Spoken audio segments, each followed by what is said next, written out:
Pues como saben, hemos estado escuchando las predicaciones de la carta a los Hebreos que ha estado haciendo nuestro hermano Natán y hemos escogido este libro de Colosenses para comparar y contrastar, para hacer un paréntesis, pero para enriquecer el estudio que tenemos de Hebreos, que trata de la supremacía de Cristo.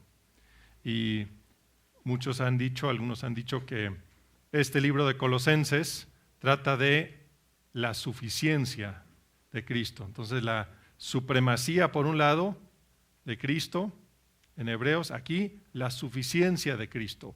Ideas muy relacionadas, una por el autor de Hebreos, que no estamos seguros quién escribió, pero sabemos que bajo la inspiración del Espíritu Santo, y Pablo, que escribe esta carta a los Colosenses.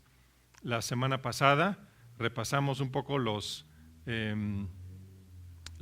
salutaciones, los saludos de Pablo y la oración de Pablo. ¿Se acuerdan las características del cristiano verdadero? La fe, el amor, la esperanza.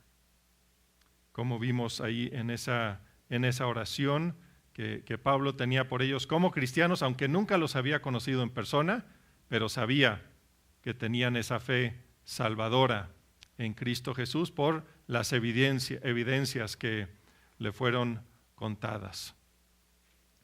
Vamos ahora a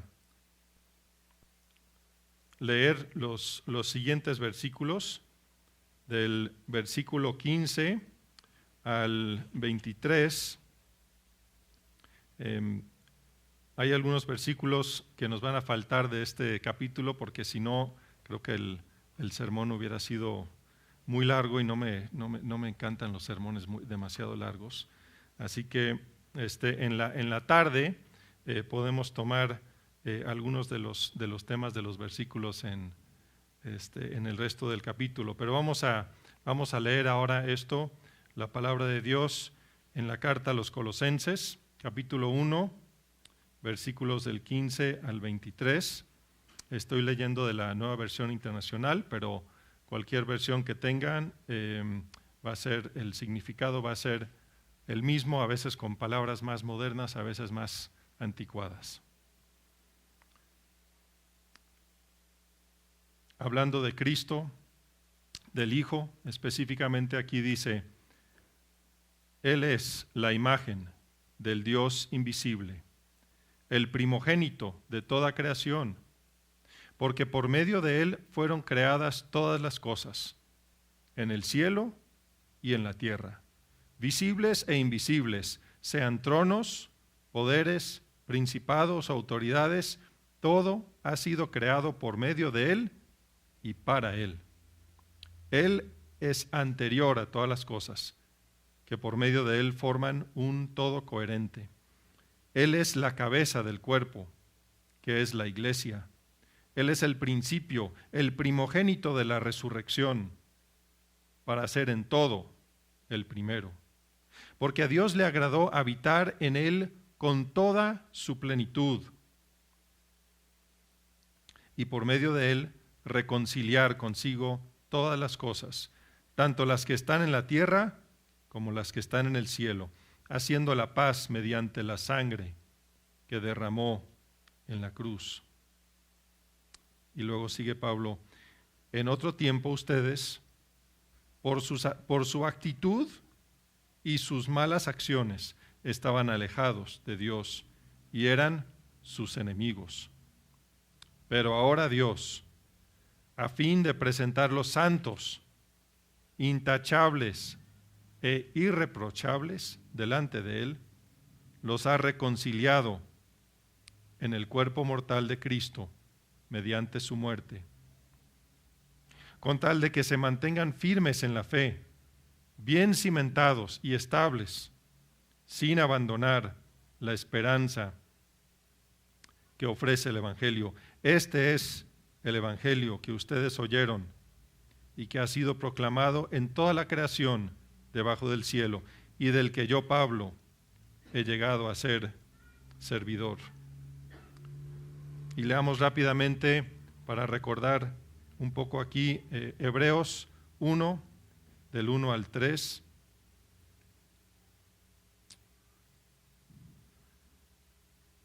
Dios, que muchas veces y de varias maneras habló a nuestros antepasados en otras épocas por medio de los profetas, en estos días finales nos ha hablado por medio de su Hijo.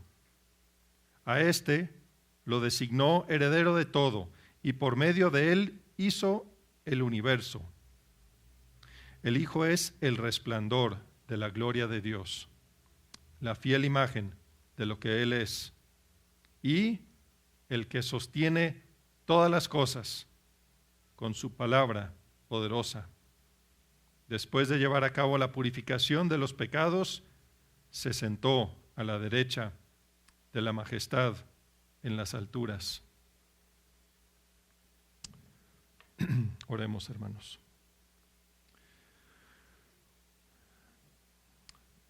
Nuestro Padre Celestial, te pedimos que tú obres en nuestros corazones, en nuestras mentes, que inculques estas palabras, Señor, que hoy escuchamos en nuestras mentes, en nuestros corazones, que nos transformes, que todo lo que se diga en esta mañana, Señor, que sea conforme a tu palabra, y si algo no es en conformidad con ella, Señor, que eso perezca, Señor. Te pedimos que tu Espíritu Santo esté presente con nosotros de forma especial en esta mañana. En Cristo Jesús. Amén.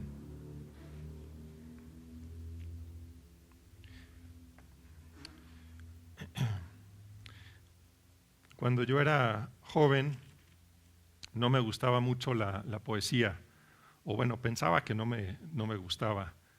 Me parecía que no la entendía, y creo que el problema era que iba demasiado deprisa.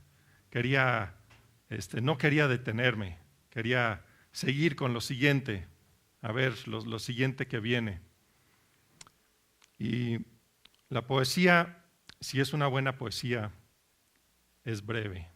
Es algo que podemos memorizar, es algo que podemos mantener en nuestras mentes, en nuestros corazones, meditar.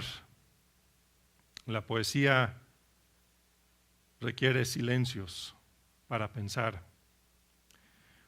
Y estos primeros versículos de nuestro pasaje de hoy, lo más probable es que son un himno, que es poesía. Y muy posiblemente Pablo fue el autor de este himno.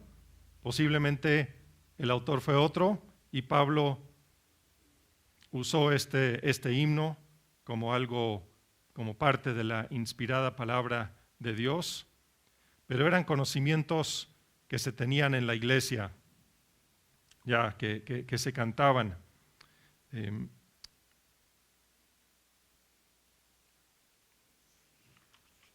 Es un himno que valdría la pena memorizar porque tiene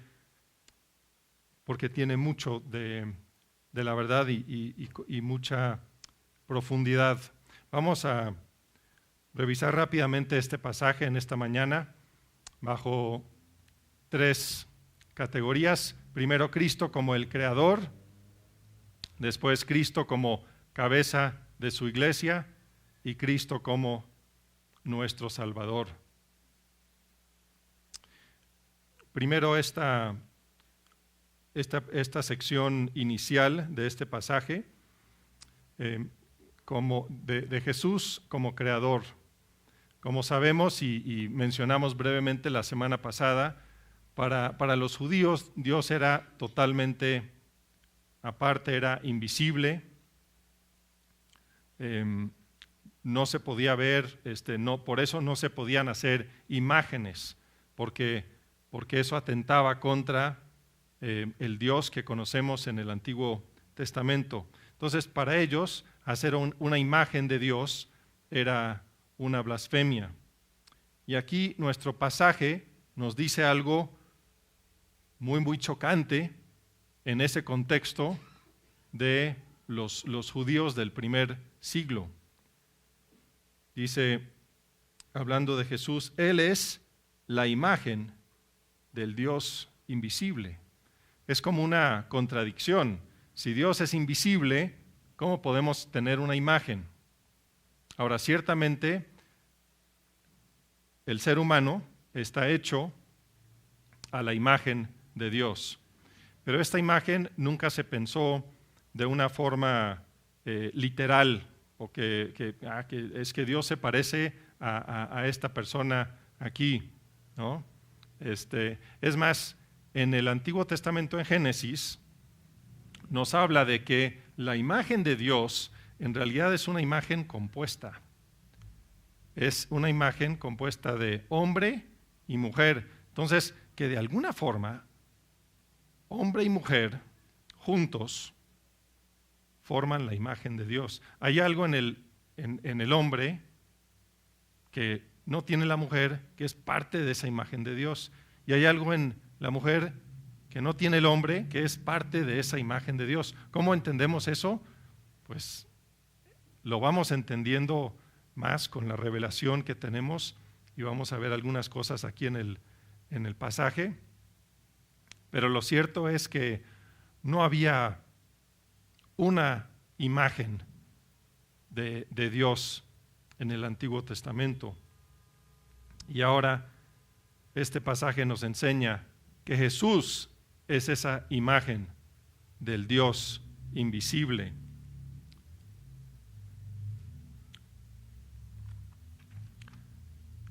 Esa imagen no es el Padre, no es el Espíritu Santo, es el Hijo. El Hijo es la imagen del Dios invisible. Y nos sigue hablando aquí de que es primogénito de toda creación. Ahora, para entender esta frase, es bueno repasar un poquito de historia de la iglesia. Para muchos la historia es algo aburrido. Yo creo que es por la forma en que se enseña, pero la historia para nosotros como cristianos es el estudio de lo que Dios ha hecho en la historia, porque sabemos que Dios es el autor de la historia. Él es el que controla la historia. Algunos tienen a un Dios chiquito que, híjole, las cosas se le salen de su control, ¿no? Y bueno, pues le dicen a las personas, bueno, tenlo por seguro que Dios nunca quiso esto, que pasara esto. Pues suena bonito, pero ese no es el Dios de la Biblia. De alguna forma tenemos que entender que Dios, en su sabiduría, en su soberanía, está en control de todos los detalles de la vida. A veces nos duele pensar en eso. A veces quisiéramos, en una situación de un accidente, por ejemplo, que ha causado mucho daño a nuestra hermana ahí en Barcelona, tantos otros que han sufrido por años, muchas veces, decimos, bueno, un Dios bueno no permitiría eso, no lo permitiría. Pero es porque nosotros creemos que nosotros somos buenos. ¿Cómo definimos lo bueno? Pues yo lo sé, es lo que yo haría, ¿verdad? Entonces yo soy el bueno. Pero eso no es lo que enseña la Biblia. Dios es bueno, es más sabio que nosotros. Muchas cosas en esta vida no sabremos cómo Dios está obrando, pero lo tenemos por seguro. Sí está obrando y sí es bueno. Brevemente vamos a ver algunos errores que fueron contrarrestados en los primeros siglos después de Cristo.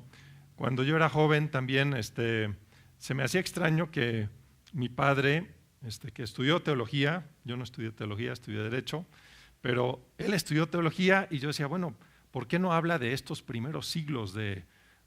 Hay unos señores que se llamaban los padres de la iglesia, luego los padres apostólicos, perdón, al revés, padres apostólicos, padres de la iglesia, y bueno, ellos estaban muy cercanos en tiempo al apóstol Pablo, al apóstol Pedro, al apóstol Juan. Entonces seguramente tenían muchísima sabiduría, ¿no? Pero vemos que después de las Escrituras, el Nuevo Testamento, tenemos un decaimiento muy, muy serio en cuanto a calidad, porque estos hombres estaban inspirados por el Espíritu Santo.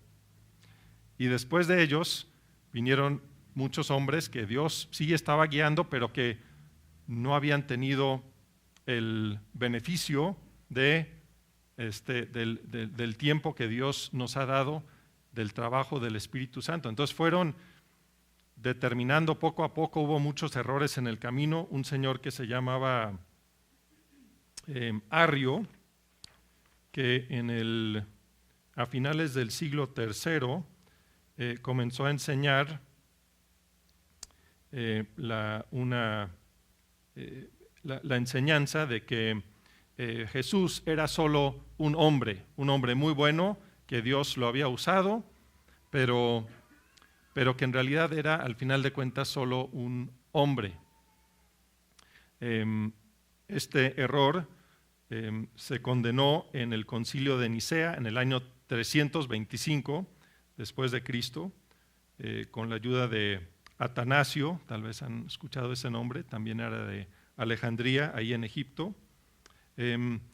Y con esta enseñanza vemos que el diablo en realidad no tiene que usar nuevos trucos, nuevos errores, porque siguen repitiéndose los mismos errores.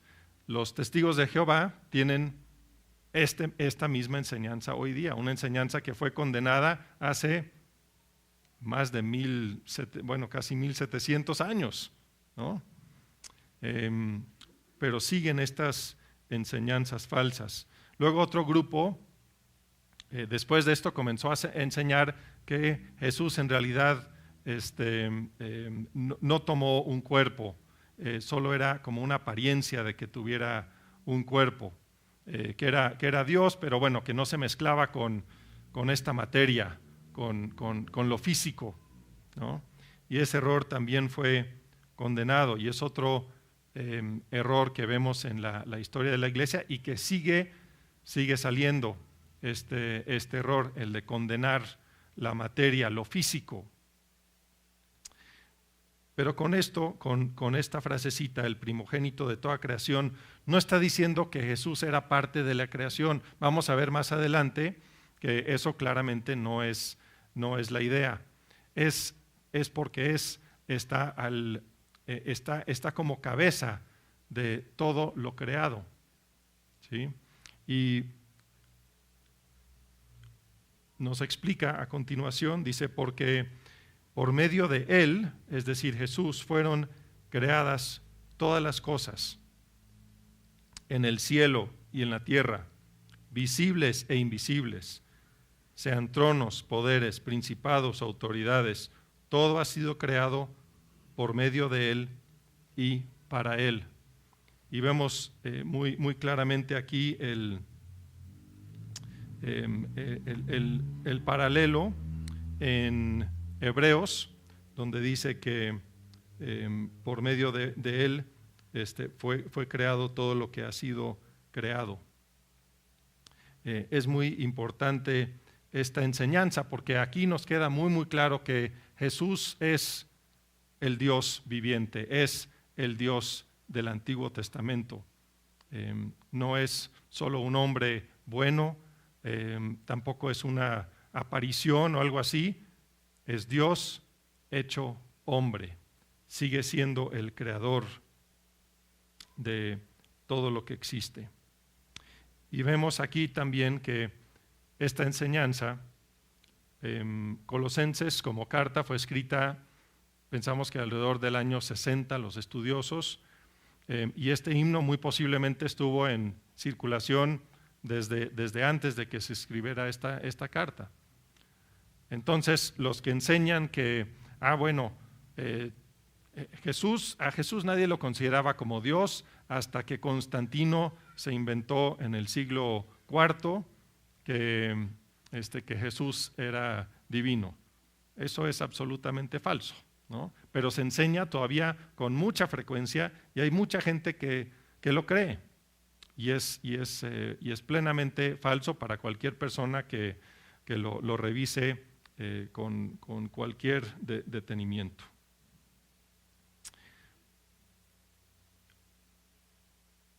Detengámonos también un momento para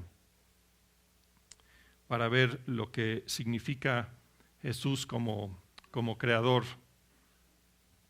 Me llama la atención cuando los científicos se topan con algo que no entienden en el universo, ¿no? Hace algunas décadas determinaron que el universo se estaba expandiendo o se está expandiendo y con sus cálculos que hacían determinaron que algo no cuadraba. Y entonces han ido haciendo ajustes y hoy piensan que la ciencia actual está diciendo que más o menos el 95% de todo lo que existe en el universo es lo que llaman materia oscura o energía oscura. Y si pensamos que que los dos no caben en la misma ecuación, acuérdense de la ecuación de Einstein, ¿no? Que relaciona la energía con la materia, ¿no? Pero entonces el 95% no podemos ver, no podemos de ninguna forma, aparte del intelecto, entender o palpar.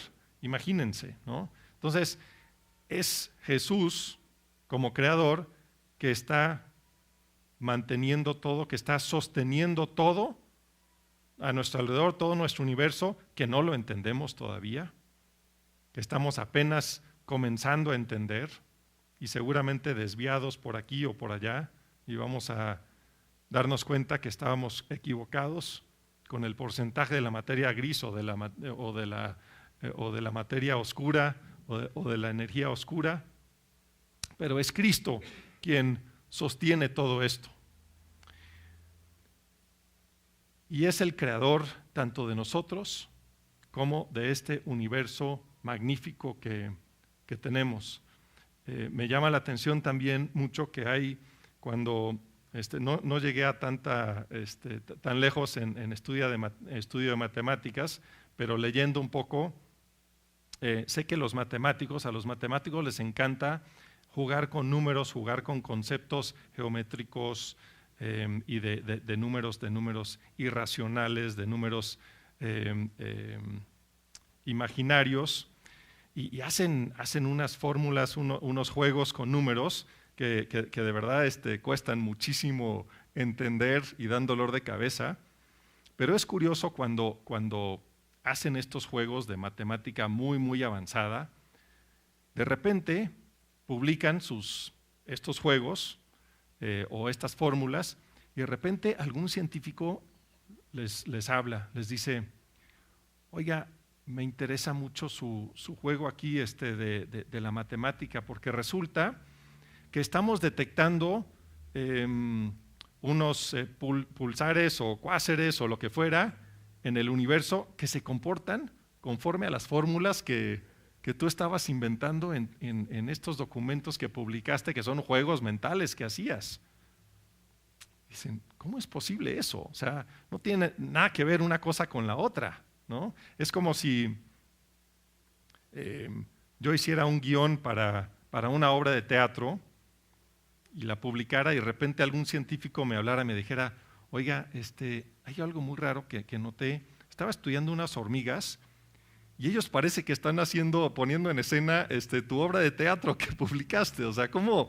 No tiene sentido una cosa con la otra, hasta que nos damos cuenta que son resultado, son consecuencia de que Jesús es el creador tanto de nuestras mentes, nuestros intelectos, como de lo más excelso, lo que todavía no hemos ni siquiera visto en el universo, tanto a nivel macroscópico como microscópico.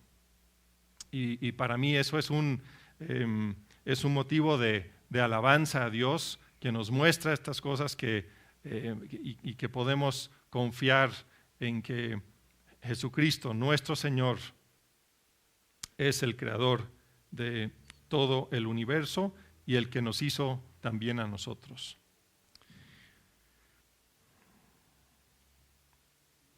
Y obviamente los ateos tienen que jugar cada vez más, la última o una de las últimas que han tenido que hacer es imaginarse una infinidad de universos paralelos que por definición no podemos tener ningún contacto ni siquiera y nunca comprobar.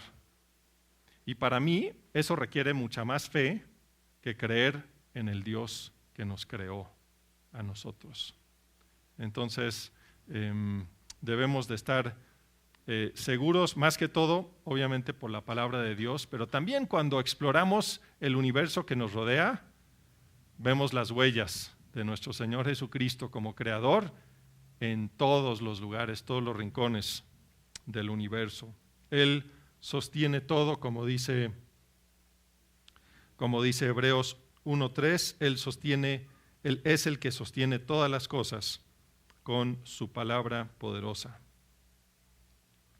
Ahora vamos a ver rápidamente también que este pasaje nos enseña que Jesús es cabeza de la iglesia, dice el versículo 18. Él es la cabeza del cuerpo, que es la iglesia. Ahora, quizás nos parezca un poco raro que en este punto, donde ha estado hablando de la creación, de las potestades, de lo invisible, lo visible, de repente nos comience a hablar de la iglesia, este grupo de personas que a veces ni nos podemos poner de acuerdo, tenemos fallas, somos grupos pequeños, hay grupos mucho más grandes y poderosos, por lo menos según las ideas del mundo. ¿Por qué comenzar aquí a hablar de la iglesia? Y creo que es importante que veamos lo que Pablo nos está enseñando sobre la importancia de la iglesia. Ya lo hemos visto en Apocalipsis, ¿no? Cuando estudiamos Apocalipsis. Aparentemente la iglesia no tiene mucha importancia, aparentemente es débil, pero Dios se glorifica a sí mismo, obrando y teniendo sus mayores victorias por medio de lo débil. Cuando Cristo está muriendo en la cruz, si fuéramos gente de apuestas, ¿a quién le estaríamos apostando? Diríamos, no, pues ya perdió, Jesús perdió, o sea, claramente perdió, no hay forma, perdió, vean, perdió, ¿no? Los discípulos ahí, ¿qué tendrían que haber pensado? Aquí estamos sufriendo la derrota. Y en ese mismo instante, Dios estaba triunfando, el triunfo más grande de toda la historia. El mundo lo ve como una derrota y Dios estaba triunfando. El mundo ve también a la iglesia como algo sin significado, sin importancia. Dicen, bueno, pues libertad de cultos, bueno, pues sí, pero mientras se reúnan ahí en un rinconcito y que no hablen de eso afuera, porque bueno, pues es que no conviene, ¿no? Dios usa lo aparentemente débil, lo aparentemente sin importancia, para ganar sus más grandes victorias. Por eso está la iglesia aquí en este pasaje que nos habla de todas las potestades y autoridades en el mundo. Nos explica un poco más en el versículo 18, dice, Él, hablando nuevamente de Jesús, Él es el principio, el primogénito de la resurrección. Aquí vemos un paralelo, nos hablaba del primogénito de toda creación, el primogénito de la resurrección, ahora nos dice, ¿no? Él fue el primero, Jesús fue el primero en resucitar de entre los muertos y tomar ese cuerpo resucitado, ese nuevo cuerpo, esa nueva segunda creación. Los demás, alguien podría levantar la mano y decir, pero se está olvidando de Lázaro, se está olvidando de la hija de Jairo. ¿Qué pasó ahí? Se está equivocando, ¿no? Seguramente, pues es nada más está jugando un poquito con los hechos para que pues más o menos cuadre con lo que está diciendo. Pero recuerden una cosa, Lázaro, la hija de Jairo, otros que en el Antiguo Testamento también fueron resucitados, ellos volvieron a morir. Tenían este mismo cuerpo débil y que se está echando a perder, que se está deteriorando año con año. Ellos tenían este mismo cuerpo. Jesús es el primogénito de la resurrección porque es el primero que venció la muerte y no volverá la muerte a tener poder sobre él.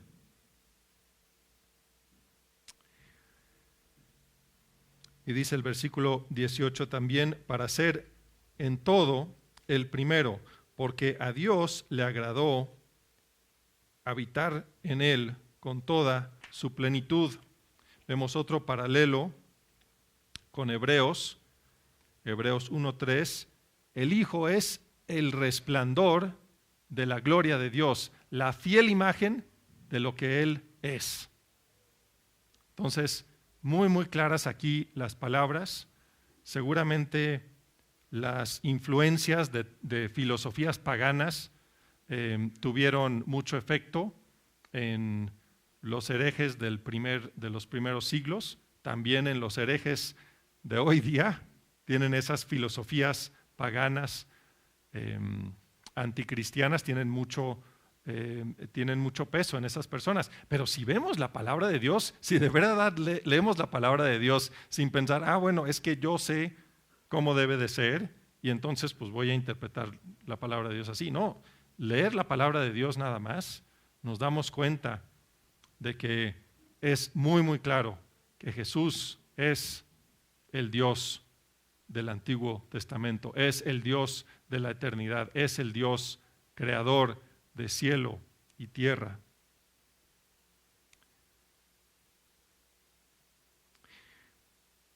Y sigue aquí en el versículo 20. Dice, por medio de él, reconciliar consigo todas las cosas, tanto las que están en la tierra como las que están en el cielo. Y aquí nos habla un poco también de este trabajo que tiene la iglesia. Él está reconciliando, como veremos aquí, mediante la sangre que derramó en la cruz, pero lo hace como cabeza de la iglesia. Nos está utilizando a nosotros como la herramienta para reconciliar al mundo consigo mismo. Es un gran privilegio el que tenemos, el de ser parte de ese trabajo de reconciliación. Y me recuerda también ahora que Roberto mencionó la importancia que tiene el hecho de que Dios nos creó hombre y mujer con nuestras diferencias que se complementan para formar esa imagen de Dios. No vamos a tomar el tiempo ahora para leer Efesios, pero nos dice Efesios 5 que viene hablando de el matrimonio y nos dice al final, pero estoy hablando de Cristo y la iglesia. Entonces también en nuestros matrimonios Dios usa tanto el matrimonio entre Cristo y la iglesia, donde nosotros tenemos un papel muy importante, todos nosotros, y en el matrimonio, donde tenemos un papel por ahora, los que estamos casados,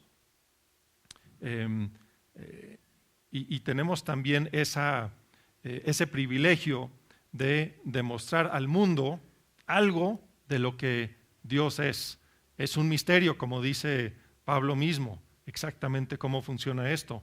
Pero debemos de estar pensando en eso cuando vienen los retos, cuando vienen los momentos difíciles, pensar nosotros como pareja en Cristo, Dios nos está utilizando para demostrar algo acerca de cómo Él es, de cómo es Cristo y la iglesia.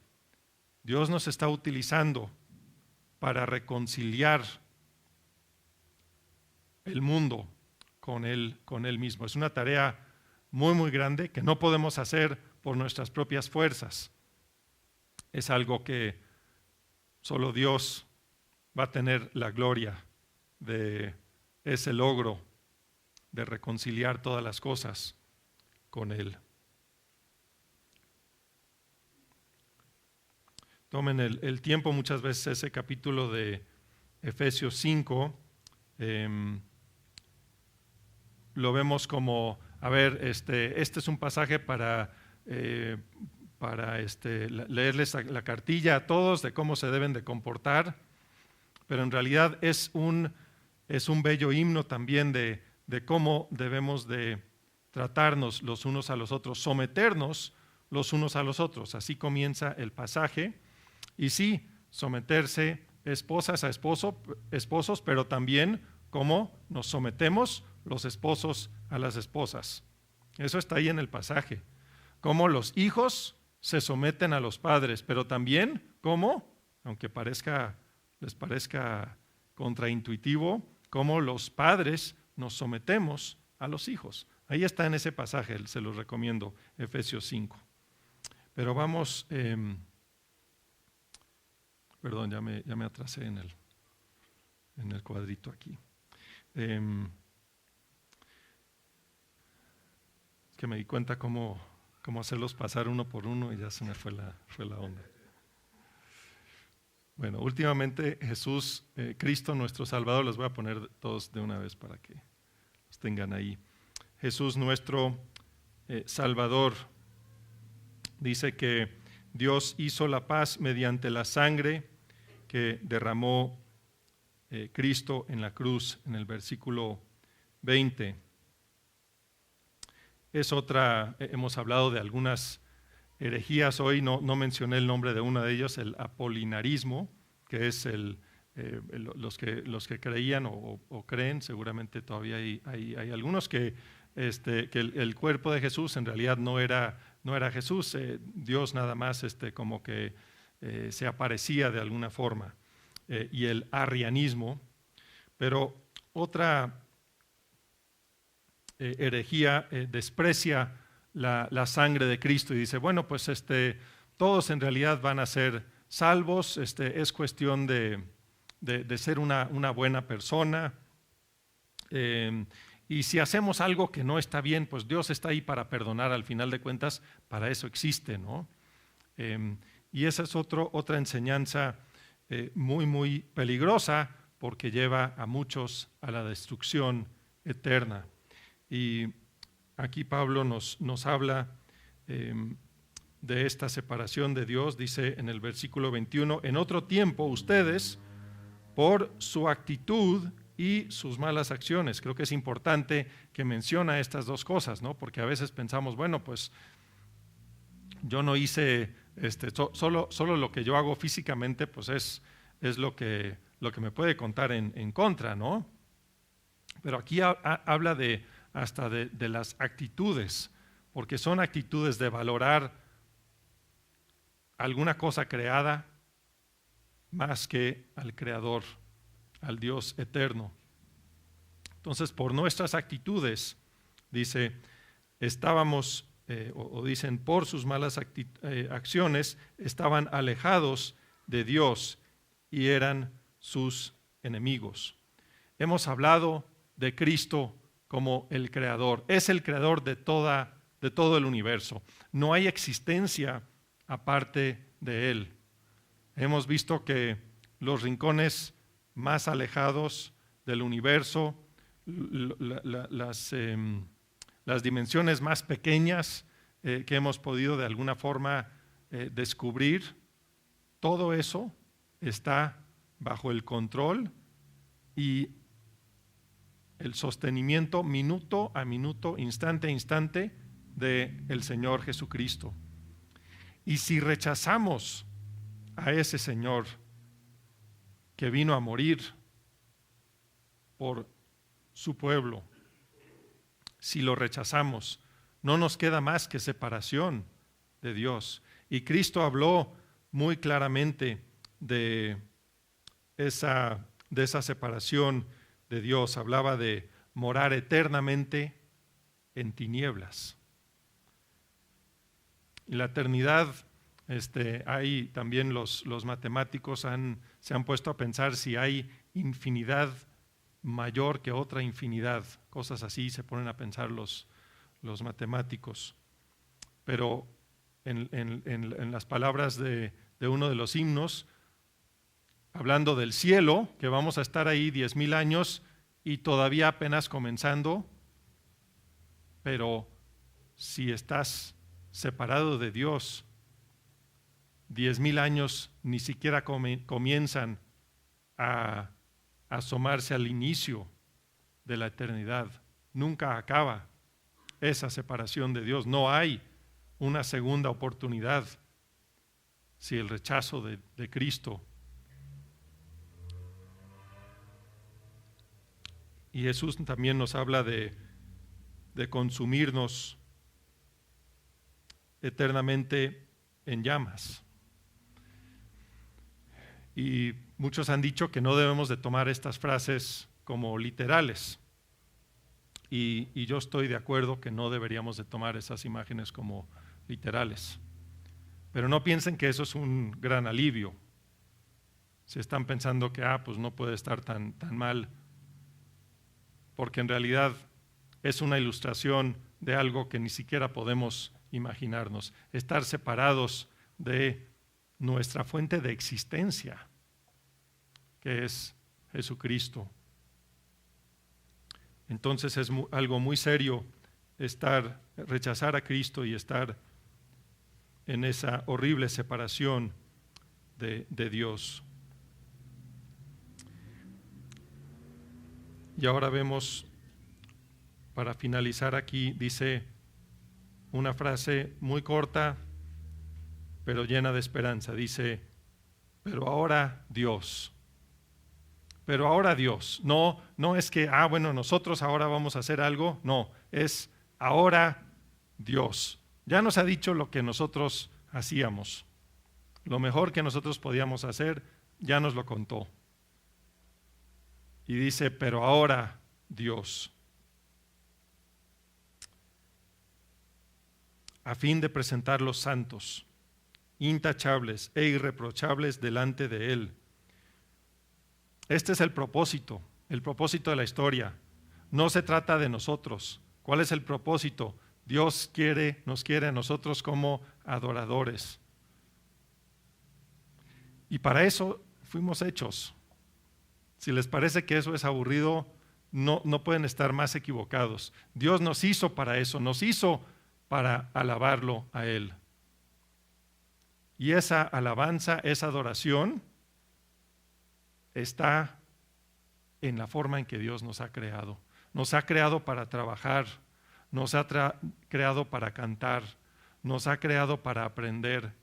Todas esas cosas le dan gloria a Dios cuando lo hacemos con un corazón nuevo en Cristo Jesús. Para eso nos hizo Dios. Eso es alabarlo a Él y eso estaremos haciendo en la eternidad, en su presencia, si confiamos en Cristo. Dice, los ha reconciliado, hablándoles a los colosenses y a nosotros, los ha reconciliado en el cuerpo mortal de Cristo mediante su muerte,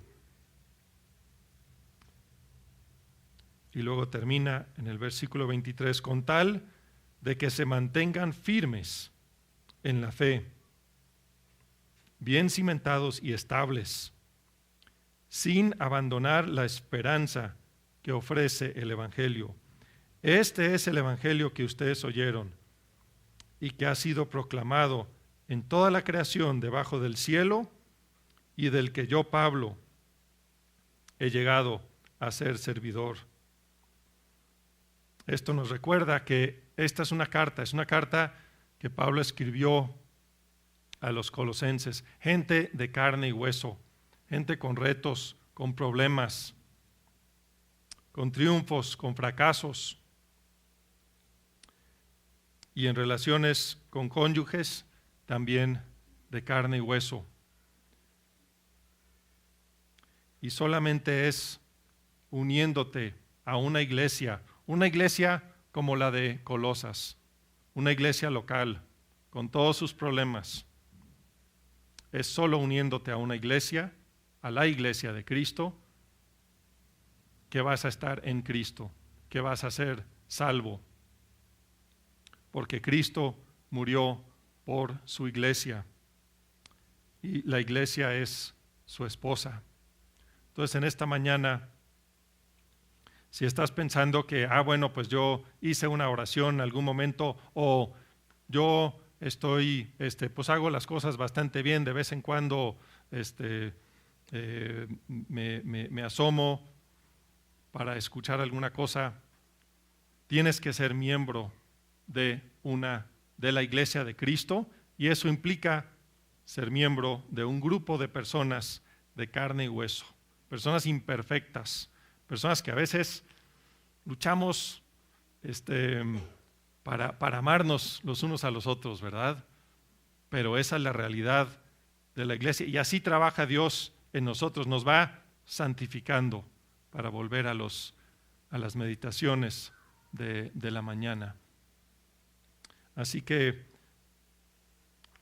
los reto en esta mañana que si quieren unirse a ese Cristo cósmico, ese Cristo creador del cielo y de la tierra, de todo lo que hay del universo, este universo tan increíble que apenas comenzamos a estudiar, para unirse a ese Cristo hay que unirse a la iglesia de Cristo, que es su esposa. Vamos a orar.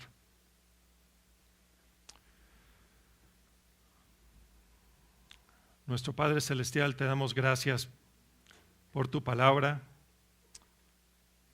y por la iglesia de Cristo. Te pedimos, Señor, que nos uses para demostrar tu gloria al mundo. Que nos esforcemos, Señor, para amar a los hermanos, porque así nos has enseñado que el mundo sabrá que somos hermanos. Gracias, Señor, por esta iglesia y por la presencia de tu Espíritu Santo en esta mañana. En Cristo Jesús. Amén.